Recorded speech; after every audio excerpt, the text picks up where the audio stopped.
Welcome to ModCast, a civilization podcast focused on modding, with co-hosts Peter Maniac Steenbeke. Good day, Earthlings. Thalassicus. Now you have to say something. Hello. It's our first time, so... Hi, everyone. And myself, Jacob xienwolf Turner. Today we are joined with Jorge Txurce Saralegui, and I told you I'd butcher that. That's fine. Txurce, and I'm here. Txurce. Yeah. And Opera. Hello, everyone. Good. As you can see, dear listeners, we are all a new crew except for me, Garrett Zaka and Lucutus, and of course also Impaler, that was his name, have decided to quit ModCast. And so after some searching, DanQ and I have found a new team. For our first ModCast, I thought we could continue our old tradition of self-promotion. So, I don't know, Talassicus, do you have something worthy of Civ to talk about? Sure. Okay. Well, my approach, my general concept that I like going for in strategy games like Civilization is Blizzard Entertainment says, with everything that they do, is this fun? And that's something that's a really important goal. If something isn't fun, if it's just annoying or frustrating or whatever, it should probably be left out of the game or replaced with something better. And Sid Meier says that a game is a series of interesting decisions.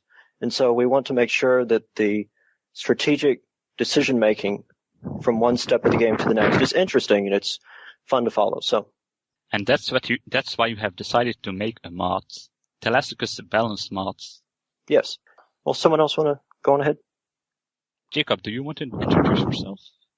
Yeah, I suppose we can go through and introduce ourselves. This is the first official episode with us. You know me on the forums for xienwolf, and I mostly mod in Fall from Heaven, and then I branched out from there and started trying to help Civ 4 people with making their own mods better and pushing very heavily to quit using Python and start doing everything they can in the DLL. Yeah, I got a lot of people to make the move over, and many of them now admit that, yeah, C++ is actually easier than Python. It's just you have to compile stuff at the end. And a lot of the people that I started teaching and, showed them the basic how to actually open the SDK are now the people that are big names on the community teaching everyone else. So I'm really happy about that, since it meant me taking a break from Civ to focus on school didn't really abandon the community or anything like that. I love fantasy modding, and mostly everything I do with modding is to push myself with writing code.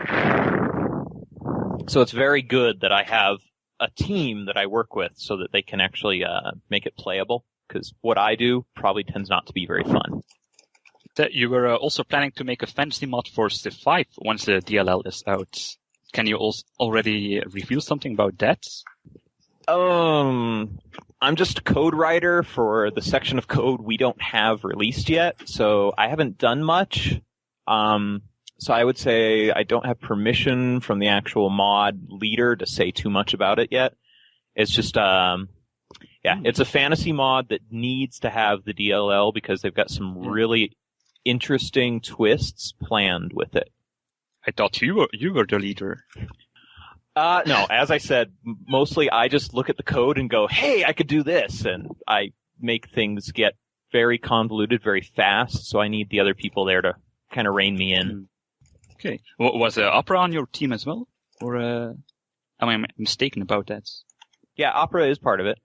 Basically, everybody that had worked on Fall Further and the people who worked on mods from that are part of it, whether officially or not. So, Opera, you are also looking forward to more Civ 5 modding once the DLL is out? Yeah, of course. I have no idea when that will happen, though. Yeah, it could be a while, of course. If it isn't released soon, we might run out of topics to discuss here. Guys, Frankensteiners, you have to urge Firaxis to release the DLL very soon. Well, we've still got the NDA over us, so all we can really say is soon, and it was 6 months for the Civ 4 DLL. I don't know how long it's been since Civ 5 came out, but about a year. Oh, okay. They've been saying soon for a couple of months, of course, so Well, it Of is course. a very hopeful Yeah. soon. So- The guy who's in charge of the DLL for Firaxis is a really great guy, and he's doing everything he can to get it through to us and Is that make Sean? it very Is that quick. Sean? Is that Sean Seckman? Yes. Okay. The more he focuses, So perhaps the lack of focus on the modding tools means he's focusing on the DLL. So perhaps that's a good sign. Yeah, he seems very busy in general. Can't say much more. Sorry. Yeah, that's a problem, of course. Also with the old team, I was the only one, I think, without access to Frankenstein. So sometimes my co-hosts had to say, no comments. Something else that would be helpful for modding in the future that hopefully will come out once DLL access is available is there's a dependencies section in the mod buddy that allows you to say, okay, my mod uses stuff from this other mod, and so you need to have the other person's mod installed in order to also use mine. And that'd be sort of helpful because it'd let people create libraries that other people can use of useful information. So hopefully will also come out eventually. It'd be useful, but of course it's not as important as the C++ access. I'm not sure I understood you well. I could rephrase it. Don't we already have something like that? We can already indicate if you want if our mod is compatible or incompatible with others. We can say that in the mod description, but there's nothing in Civ that actually enforces it. So if you say this mod needs another mod and people don't notice that and they try and use it, then they'll say, oh, it isn't working and such.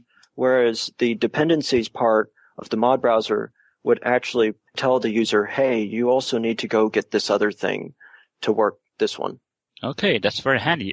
It could also be used to enforce the user to release a patch on the main release. Yes. Yes, and another useful purpose of it is that you can also do exclusions. Like if you're using this mod, you can't use this other mod because they do basically the same thing and it wouldn't work well together. So you can say, okay, well, if you have this mod installed, you shouldn't have B, C, or D installed because it'd cause problems. So it's a bunch of useful stuff.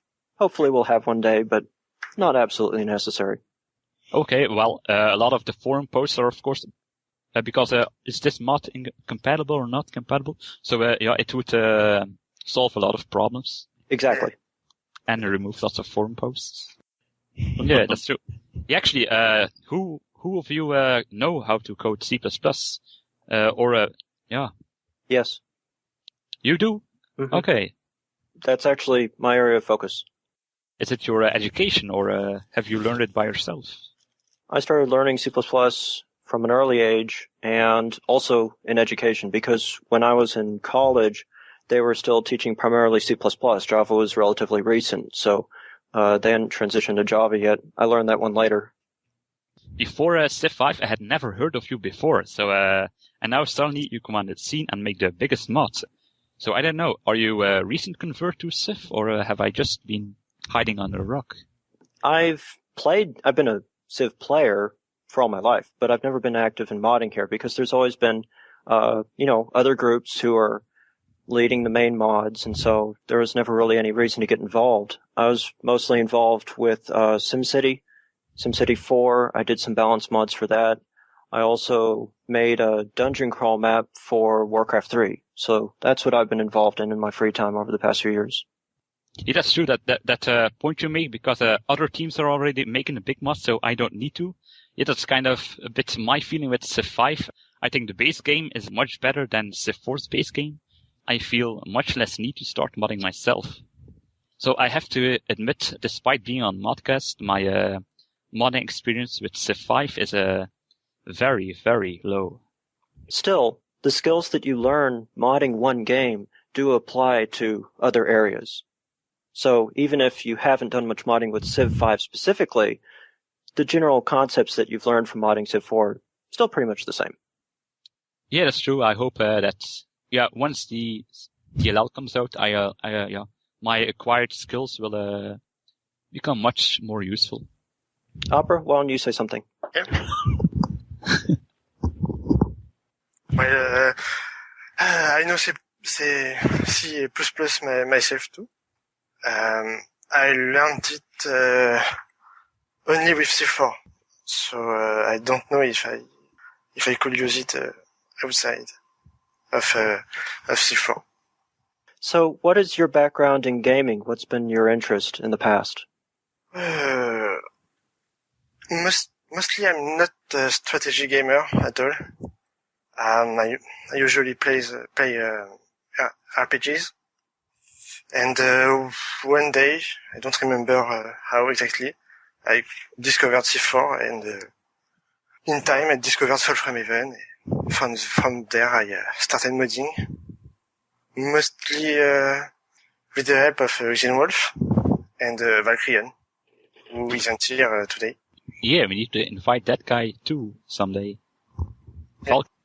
He's very busy doing stuff. Ooh. Oh, perhaps it's Phyrexis. Who knows? He has been hired. Thalassicus, wouldn't you want to be hired by Phyrexis? Oh, it'd be fantastic, but you never know how things will end up. Actually, I'm looking towards the direction of BioWare right now because they're in my same state, so it'd be a convenient employment position. Great, then you'll make Mass Effect 3 for me. That's also one of my favorite games. Yeah. Well, and hopefully the Star Wars The Old Republic game, because MMOs always need a large group of people on the job, so who knows? We'll find out. Yeah, I don't know how frequent it will be for companies to recruit from people who get their fame in Civilization. I gotta say, it's probably the best place to take your pool from if you're looking for game players, since in Civ, people tend to learn how to code. They learn decent coding practices. And the best thing is, while I was taking a break from Civ, I went and played a lot of other games, and I tried to get in on their community. Holy cow. Nobody out there believes that a community like Civilization has is capable of existing on the internet. And they all say, well, that's how it has to be on the internet. And I'm like, well, over at Civ, you know what? I don't want to tell you where it's better because you'll go there. Actually, there is one other community I found that's really good in that regard, and that's the SimCity community, though it's somewhat faded because there haven't been any SimCity games in the past few years. But that community was also, the same sort of game, a strategy game where you build stuff. And that tended to have a really good community on Simtropolis. It was always very nice and friendly. Overall, trying to work together instead of just, having flame wars all the time. Guys, have you never visited CFC's off-topic forum? Well, at least you can choose not to go there. Yeah, you should choose to. Okay, well, I don't know. Personally, my experience is that every forum thinks of itself that it's better than the others. So, True. I know, except for the StarCraft 2 forum, I don't know. All the forums I visit are pretty okay, I have to say. So I guess I'm just lucky. Well, I still don't know how to pronounce your screen name. Txurce? Jorge. Yeah, Txurce? that's fine. Yeah, Txurce? Jorge. Yeah. Txurce? Okay. And my father told me that was my name in Basque, and I found out years after he died. Well, he said it was, and so I've always used it. And then sometime, online, I thought, hey, let me look up my name in Basque, and he made it up. It wasn't. It was something else. Still an interesting name. Yeah, it is. Basque is a very rare language because it's a very unique. It's not connected to any part of the other Indo-Aryan languages. But anyway, I'm rambling. Yeah. What's your background in gaming and modding? In gaming, I played only on Macs until actually Civ 5. So I played, I played a game called Balance of Power and then another one called Patton versus Rommel. And those were the only two that I ever played until I started playing Civ 2. And then since then I've only played Civ. So that's it. And I have done, in fact, the only quote modding I've done is back in Civ 2, I created a bunch of Basque city names, for my Civ. That's it. That's the sum total of it. I'm a total, player only. Mm-hmm. There is more to it than just playing, because when you're playing someone's mod and giving feedback, you're a tester, and testing is a very vital part of any development team. That's true, because the developers themselves, they don't play their own game. Right. Developers also have a biased viewpoint because they know all the internals, and it's very easy to get caught up in little details and overlook the big picture. And so someone who's less familiar with the details can often provide a different perspective that's very useful. That's what I try to do. I mean, knowing that I can't provide anything else anyway, it makes the choice pretty simple. But yeah, I try to stay on my gaming experience and as you said, like what's fun and what's interesting, and just focus on that. So, other than Civ, your experience was in war games? Yeah, war games. Patton versus Rommel. My father's a history buff, and power. And actually, I still play Diplomacy, although that's not an online thing. That's a PBM thing. Still fun. Yeah. You can play by mail? Tabletop games. Yeah, well, now I play on, I play by email. There's a pretty big email diplomacy community. I used to play the board game when I was a kid, but I don't even know anybody now, in real life who plays it, or anybody who lives here in town. And it probably takes a few hours to finish in real life. Oh yeah, it would. It takes over a year sometimes with some of the big games online. So coming from that community, how did you and others that you know from there receive the last Firaxis patch where it sort of became possible to start doing the play by email again with Civ 5? I haven't played it by email. I've actually never played any multiplayer. I've only played single player. Okay, gotcha. I play Diplomacy by email. But there's also this bug in the recent patch that everyone can see the resources discovered by another. So that's why we were planning to start a multiplayer game in We Play Civ, but we cancelled our plans because of that. Yeah, a bit of a bug. Slightly. Well, I've always been mainly a single-player Civ player, too. When I do multiplayer, it's usually with something like Battlefield 2 or StarCraft 2 or something like that that's relatively fast-paced. With Civ, I like taking my time, thinking things through, strategizing and all that, which is somewhat difficult when you're in a simultaneous multiplayer environment for a turn-based game. Same for me.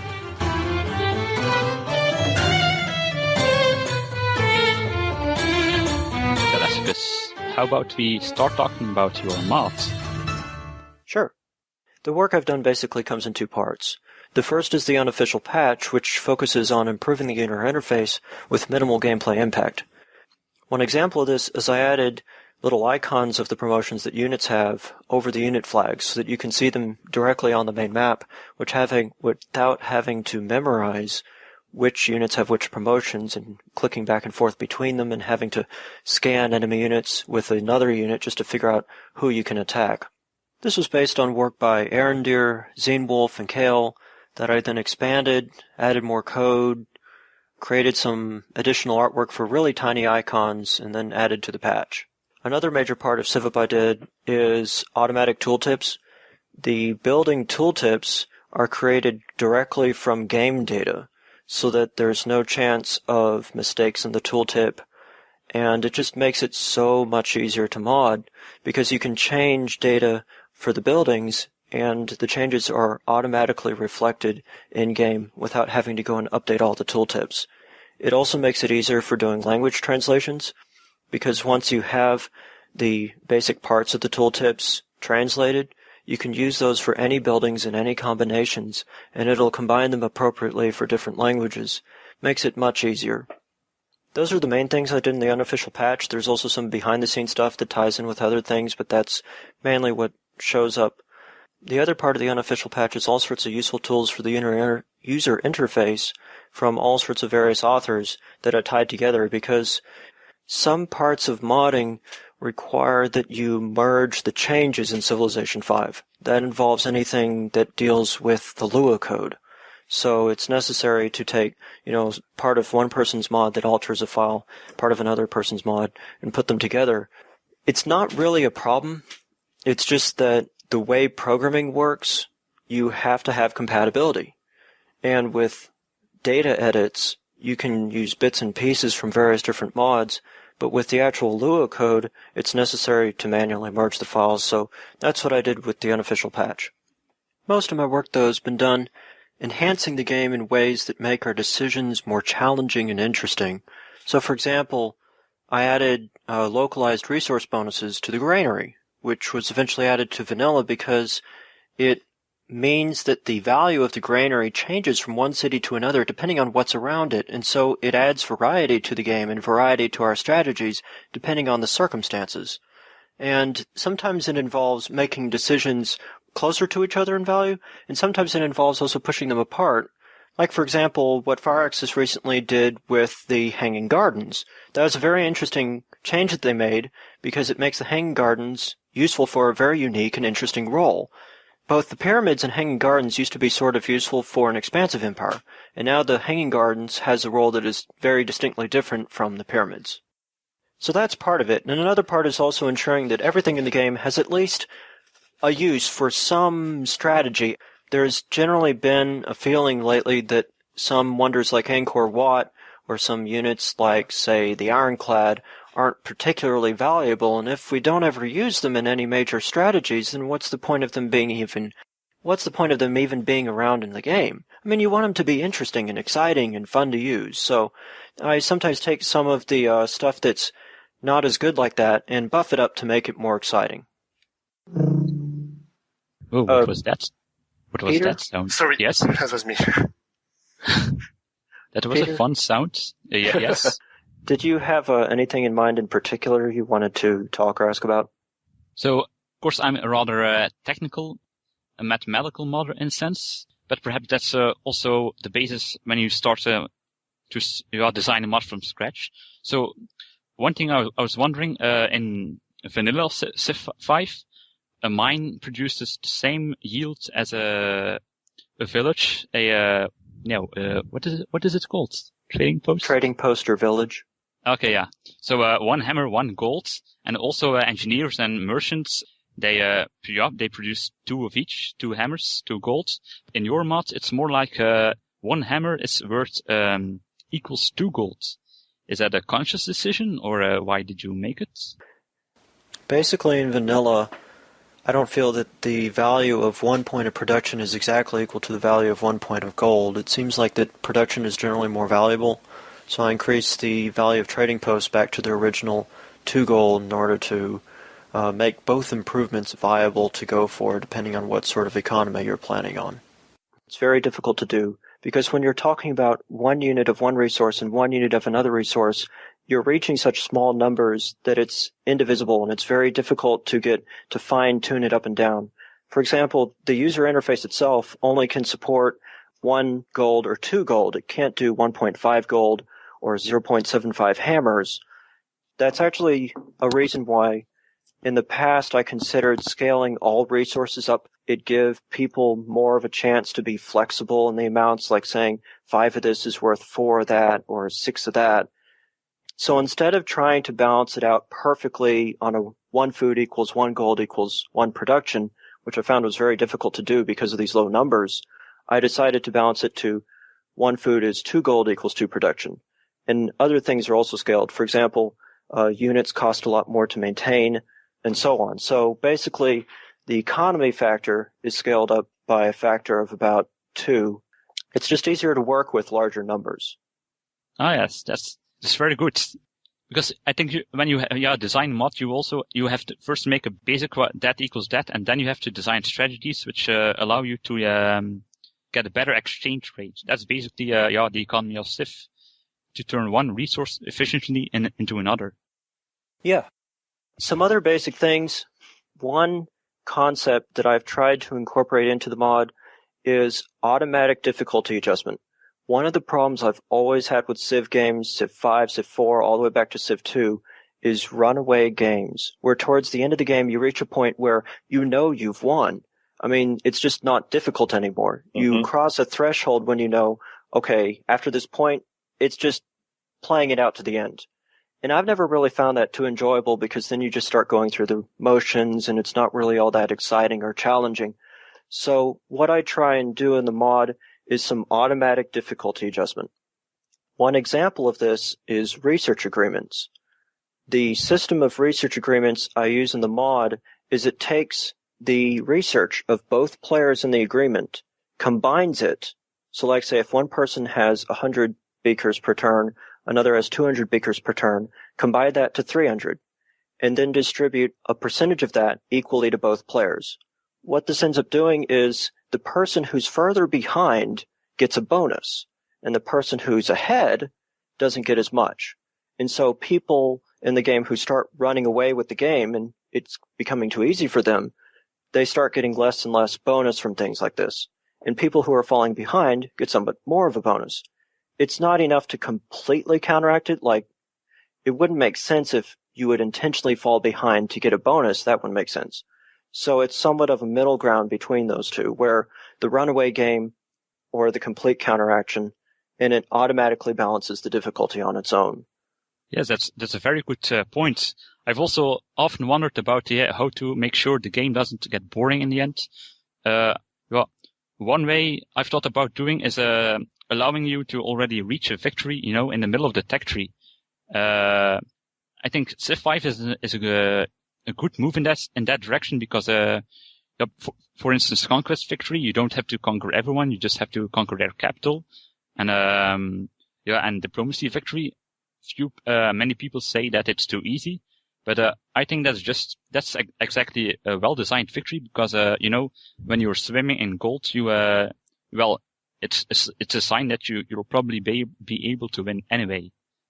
So yeah, in that case, I think Civ 5 has some good ideas in that field. Something else I did to try and balance that out is there's one policy that's a really good example. It's the policy in the honor tree in vanilla that gives a percentage bonus to all experience gained. I don't really like that policy. And the reason why is because it doesn't really help a player who's just started out conquering, who needs the bonus more because they haven't gained much experience yet. But once you've been conquering for a long time and you're starting to steamroll players because you have high experience, you start getting even more experience. So your experience just goes up faster and faster towards the end of the game, and you have that runaway game scenario. So what I prefer to do instead is later in the autocracy tree, I added a plus 15 experience to units. And that was eventually incorporated into vanilla. And I like that better than the percentage bonus because it's a fixed amount that will apply evenly throughout the game and it doesn't amplify and accelerate as you go on. So that's another example of, I like to keep the game relatively steady so that it's always hopefully an even challenge from the start to the end. That's actually a lot of what you've done. There are other examples, like recently you're balancing the resources so that that's actually today that's probably perhaps the biggest difference between vanilla and your mod is how easy or hard it is to get stone or horses, say, for example, or coal. You've distributed it so that it's not always the same, but everybody has roughly access to it. Whereas in vanilla, somebody can have 6 iron or they can have 0 iron. First of all, with a more balanced army where you have resourceless units and then a few elite resource-based units, but also there's no runaway guy who has a long swordman rush with, 8 long swordsmen. Right. Basically with that, what I wanted to do is sort of a middle ground. In vanilla, you might start off with no iron at all, in which case you're basically you can still sort of struggle along without any iron, but it's just luck-based in my opinion. And you can also start out with 8 iron, 2 big iron deposits or something, and so you have massive amounts of swordsmen and catapults. And there's nothing wrong with games of luck. The whole gambling industry is based on games of luck. But in my strategy games, I prefer games where it's somewhat more aimed towards rewarding the skill of the player and not luck of the draw in map generation. With resources, it goes a little bit deeper too. Syrian, I believe. Let me look up something. Going ahead. Okay. Well, actually, yeah. So basically, you want to give everyone a chance with your starting position. Yes? Right. Basically, the idea is to provide somewhat of a level playing field with strategic resources. The difference between this is, the guy who did Civ 5 map generation is Bob Thomas. I believe Syrian, right. So he did a really excellent job. Civilization 5 has a better map generation system than any of the past civilizations. It's much more balanced. Luxury resources are distributed wonderfully. the bonus resource system where it like gives extra food to hilly areas and extra production to grassy areas, that's brilliant. And what I basically did with strategic resources is I took the luxury resource placement system, which places a specific amount for each player in their sort of territory, and I applied that to strategic resources. So the general territory of each player, which is this stuff closer to them than an opponent, gets a specific amount of iron, a specific amount of horses scattered around their territory. And that way everyone can have about the same amount, and as you conquer more players, you can get more, but it levels out the situation of having tons of resource or not enough at the very start of the game. And there is still some luck involved, because if a city-state is placed over the resource, or an AI gets it before you do, then you will have less or more of that. But overall, I think that taking Syrian's luxury resource system and applying it to strategic resources really helps balance out strategic resource units in this game. You're, of course, correct that if you only have a narrow tech tree, that if someone starts with 8 iron and someone with 0 iron, that, of course, leads to imbalance. To offer another option, I'd like to refer to Planet Fall. There I designed a tech tree so that no matter how you start, there's always one path you can take, and or some social engineering choices, civics you can take that you can still flourish in your surroundings. Of course, that's not something I guess that you can apply to the base game, but perhaps it's something to take in mind for modders. For instance, for your Eden mod, Jacob. Mm-hmm. Yeah, to have in mind. Just have wildly different starting position, but create a tech tree so you can always Well, I think you're both talking towards about the same thing.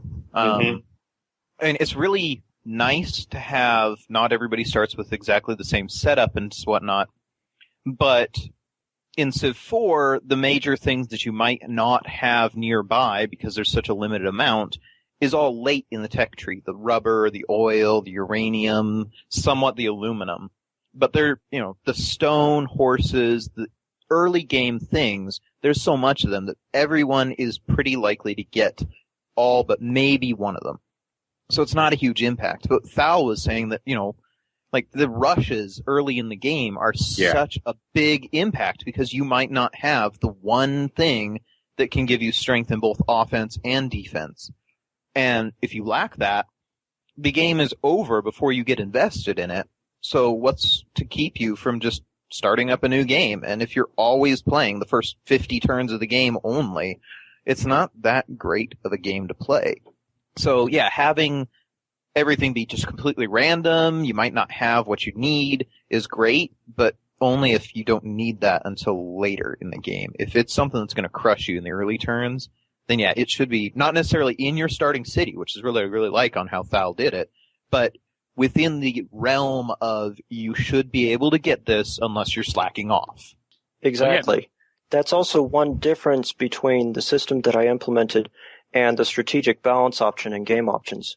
What strategic balance does is it forcibly places a certain amount of each resource immediately around your capital. And I agree, that's not very interesting at all because it makes every game the same. You always know you're going to have access to the resources. The system that I use that is based on territory, city-states are not considered. So if you have a 3 iron resource and it's placed in your territory, and then a city-state is later come back and it's placed on top of it, you're not going to have as easy access to that as you normally would, because you'll have to either ally with or conquer the city-state in order to get access to the resources. That can slow down early rushes. And in addition, I also agree that it's useful to take a tech tree approach to these sorts of things. One other change that I made is that early siege units don't require iron. That can be sort of something that some people might disagree with. The reason why I did it is because then everyone has access to at least some basic conquering ability. Even if you have no strategic resources, you could conceivably build archers, spearmen, and some catapults and take cities. It'd be somewhat difficult, but you can do it. And it also means that it's easier to balance horse units with iron units. You can have the same amount of each resource, and the horse units are slightly faster, but also have counters against them, whereas the iron units are slower but have no counters. Okay. Does doesn't it mean we can build catapults as many as possible? Isn't it a problem? You can do that, but since catapults are so weak against horse units or pretty much any fast-moving unit, it makes it difficult. And catapults also in the mod have a 50% damage penalty against land units, which makes them much weaker against land units than, say, archers, which are good against land units. Okay, that shows I played it a lot. xienwolf, you said that you didn't want a completely different starting position because of the danger of a rush, but that's exactly the solution I would also take, what Talassicus says. Just make sure that all the important units don't require resources. Because, if you're assured to have a resource anyway, then you can just, in a way, remove that resource from the game and just make the units require nothing. That's the approach I took in Planetfall. There, no units require a resource. So that way you can still make the starting positions different in other ways. For instance, a big difference if you start on a river or without a river. If you start on the coast, if you start on hills, on forests, there are still ways to make the tech tree focus on those differences. Right. And yeah, at the same time as not wanting the start of the game to be an absolute stomp because you don't have something you need to have, I really like having the start of the game be a time where you can be lacking something that's fairly vital, because then you're left wondering, what can I get? You have something to work towards for later on. And that definitely livens things up a lot more. Feedback seems to be that's definitely what happens, because each player gets approximately 3 horses and 3 iron that they can access. Some of that might be under a city-state, which means they can't get it. Or the AI might place a city on top of the only deposit of that resource, which also means they can't get it. And so feedback seems to be that oftentimes you will get a game where you have only 1 horse or only 1 iron or even none at all. It's relatively rare, but it can still happen. So you do still have some exciting games like that. So one unit you added to your TBC that doesn't require a resource is the militia. I'm a big fan of that. Yeah, I think it's something that's really lacking in a vanilla, something which gives good defense and allows you to explore even beyond the scouts. Yeah. Does anyone have experience with it? I could go over some basics of it. Okay, why not? Okay. Militia are foot soldiers of the early medieval era. Their cost, movement, and strength are identical to pikemen, and they have a slight defense bonus. The primary purpose of militia is for every era to have a resource-free melee foot soldier without any specific bonuses versus other units. Every other era except for the medieval period has a unit like this. The classical period doesn't technically have one, but that era is only 1 tick wide, and warriors are still seen during then. The reason militia make great foot soldiers is they have the same base strength of pikes, but easy access to some defensive promotions. Militia are useful as city garrisons, and good at spotting threats like barbarians to move quickly and intercept them. They're cheaper than pikes, but don't have their bonus versus knights. I feel an important reason to reduce pikeman spam is to make knights more viable. Knights are hopefully more useful when facing opponents with 2 to 3 pikemen instead of a sea of all pikes. Another thing about militia is they have no attack bonuses or offensive promotions available. This means it's necessary for a conqueror to complement militia with units good on the attack. This isn't as important for pikemen because pikes have access to siege promotions and attack terrain promotions, and shifting this emphasis from pikes to militia encourages combined arms more. Another thing in vanilla is that scouts and musketmen are generally considered somewhat underwhelming. Scouts are rather weak, don't upgrade to anything, and musketmen don't upgrade from anything, so it's sort of hard to work them into any sort of unit path. The upgrade path with militia in the middle, it goes scout, militia, musket, sort of fills this void, and especially lets leaders with unique units based on muskets to be a little bit more interesting. Well, Jacob, are you still here? Yeah, I'm still here. Okay, that's okay. I was just listening about the militia, and Continue. I tend not to do war, so I don't know the militia. Right. That's something else that is always important for any modder to do, regardless of what sort of mod you're creating, is ensure to look at the perspectives of different playstyles. For example, I'm a conqueror. I've always been a warmonger in all the versions of Civ. But a lot of people also really enjoy building a relatively peaceful empire and going for, say, a culture victory or a science victory. And so I try in my mod to ensure that every possible play style is fun to play. I mean, and that every play style has a good chance of victory. It might be better or worse in some things than others, but it's important that people aren't penalized just for playing the way that they like to play. That works really well right now, actually. I play like xienwolf, actually until the last couple of months. I pretty much always went for science victories, then started playing cultural also with an occasional diplomatic. I like the idea of like having almost no army, never upgrading or barely upgrading. They were doing the minimal amount of fighting and then winning. And then when Thal revised Germany and made them what they are now, I had so much fun testing it that I've now been on a roll of only playing Conquest for like the last, 2 months or something like that. But the thing that I've noticed from doing all this is that you actually can win at all levels at about the same time. And no particular approach is impossible. I mean, other than obviously having a small empire and winning by conquest. So it's really well balanced in that regard. One thing that I like about research agreements is if they were tied into declarations of friendship somehow, such as if you have a declaration of friendship, it unlocks research agreements, because that would mean that peaceful players can research faster than ones who are at war. And that would also solve the problem of a warmonger having both science and army advantages, because then the peaceful players would have that advantage. The downside is that with our current tools, we're unable to manipulate research agreements in any way. So what I did in the mod is add that effect to declarations of friendship directly, so that when you have a declaration of friendship, it also acts as a research agreement that speeds up your research. And that way, friendly players who keep good relations and good diplomacy can research faster. Yeah, I like that change. Does anyone miss tech trading from Civ 4? I was never good at manipulating the tech trades unless on some game I was at the top of the tech level and I remembered, oh yeah, there's this great thing I should do. And every time I got a new tech, I gave it to everybody for whatever they'd give me, even if it was just like 50 gold. Those games, I just crush everyone. So I think, yeah, I don't miss it.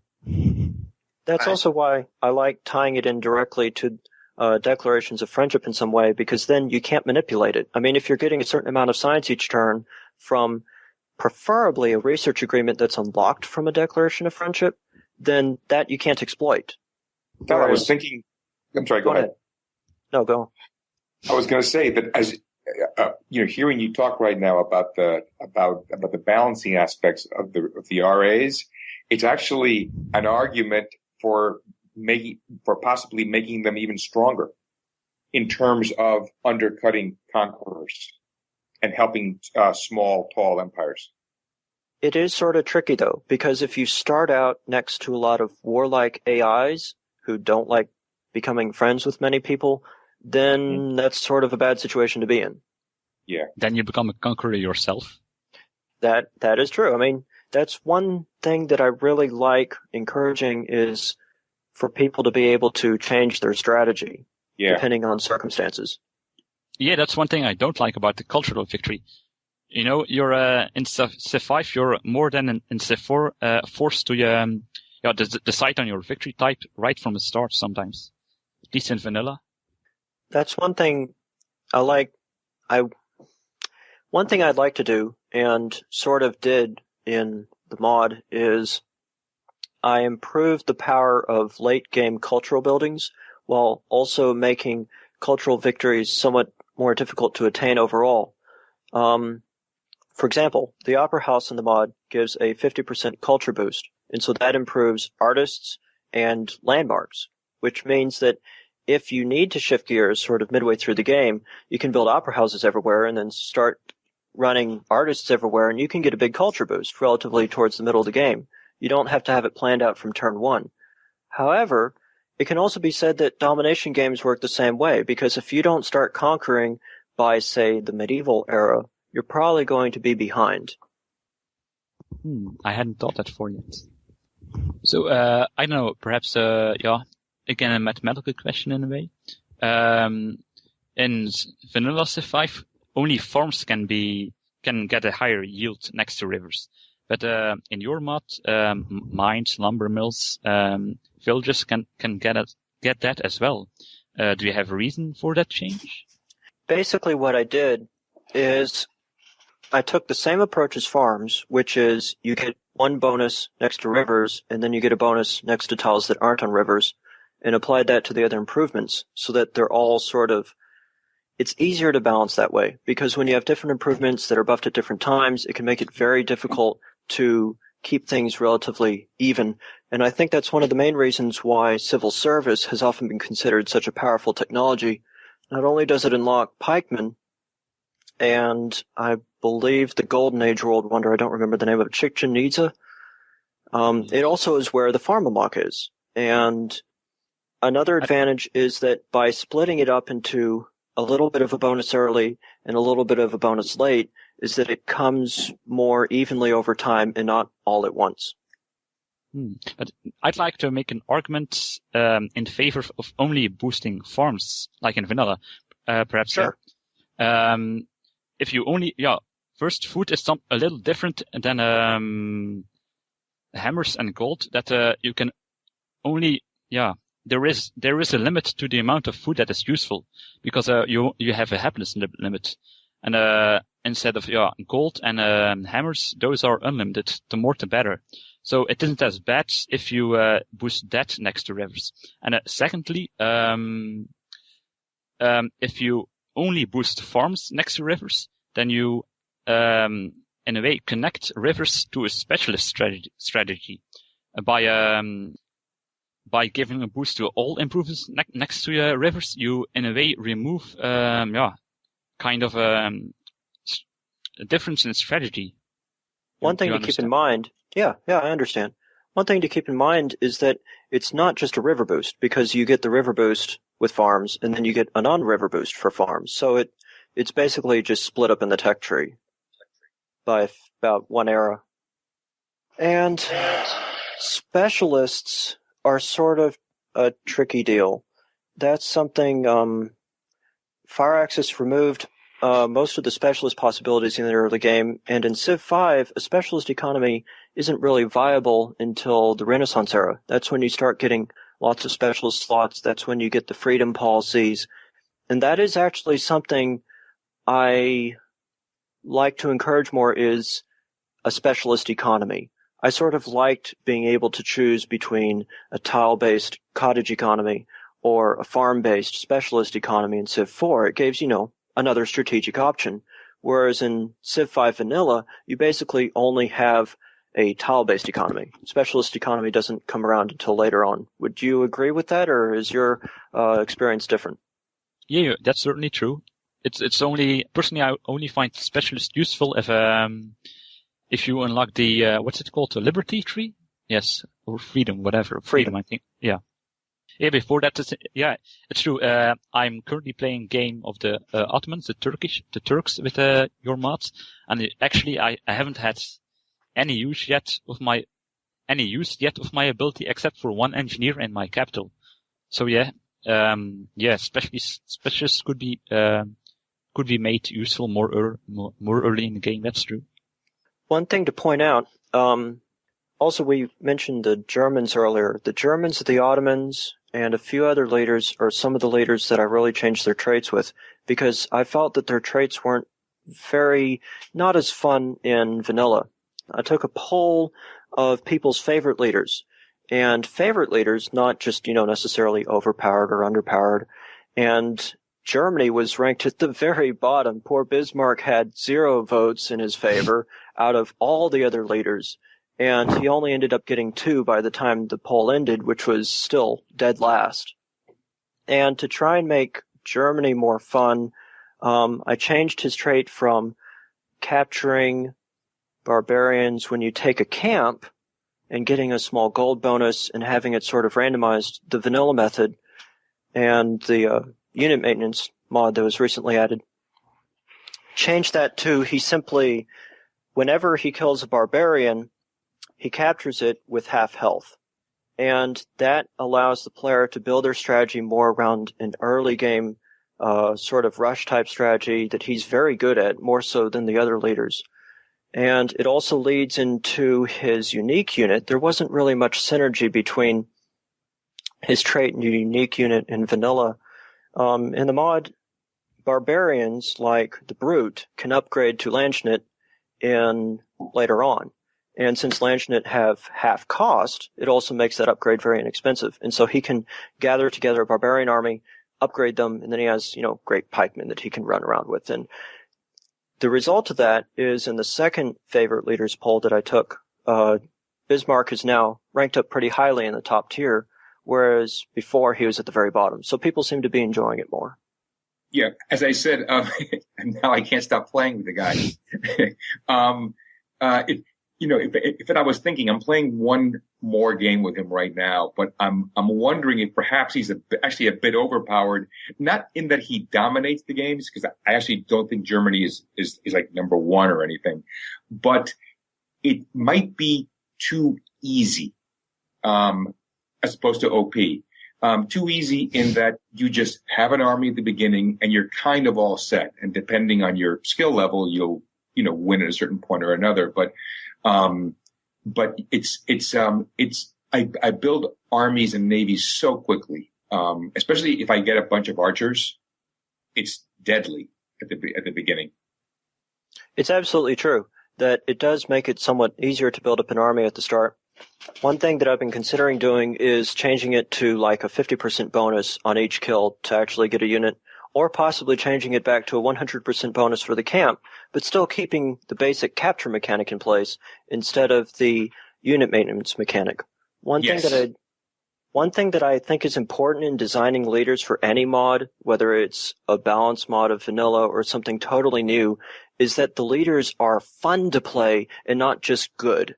If a leader had, say, a 30% bonus to all their gold income, that's powerful, but it's not really all that exciting. It doesn't change gameplay in a fundamental, interesting way. And so I try and go for leader traits that are fundamentally interesting and not just a unit maintenance cost reduction, which is not really all that thrilling, I personally feel. And it isn't voted very highly either in the favorite leader polls, so something I try and keep in mind. That's also an approach I took with the Ottomans, where I decided, hey, no leader really has a specialist focus, so why not give Suleiman a yield bonus for all his specialists so that you can really pump out the specialists? Because in the early game, a merchant or an engineer can provide higher yields than regular tile improvements, and so it makes it really viable. Yeah, and then there's America as well, that you also really help jack it up in the polls, largely via the Pioneer Fort, I think. But regardless, they've really jumped up in the polls. So I was thinking that the leaders are probably the best example of how you've made the mod more fun and the game more fun. But it's also balanced really well in that, for example, like there's a lot less discussion on our forums about the best way to start and the no-brainer openings. Those have been balanced out really well by you in the mod, I think, so that you don't have the great library or certain a certain, say, like Babylon opening that everybody always does. That has to be my last thought, because this actually started a little later than I thought and ran a little longer than I thought, so I have somewhere that I have to go. Yeah, sure. Thanks, Maniac, for having me on board and meeting xienwolf and Opera. And Thal, again, thank you very, very much for all the effort that you put into this mod. As you know, I really, really enjoy it. It's fun to do. Great. Yeah. Thanks for coming out, Txurce. Sure. Take care. What he was talking about with having the game both fun and the different leaders interesting ties back into what I said earlier about Blizzard says everything. When you're working on something in the game, ask yourself, is it fun? This applies to absolutely any mod you do. You want to make sure that the game is fun to play. It's a game. It's entertainment. It's supposed to be exciting and interesting and fun to play. And so you want to make sure that things that you create are exciting and that people like doing it.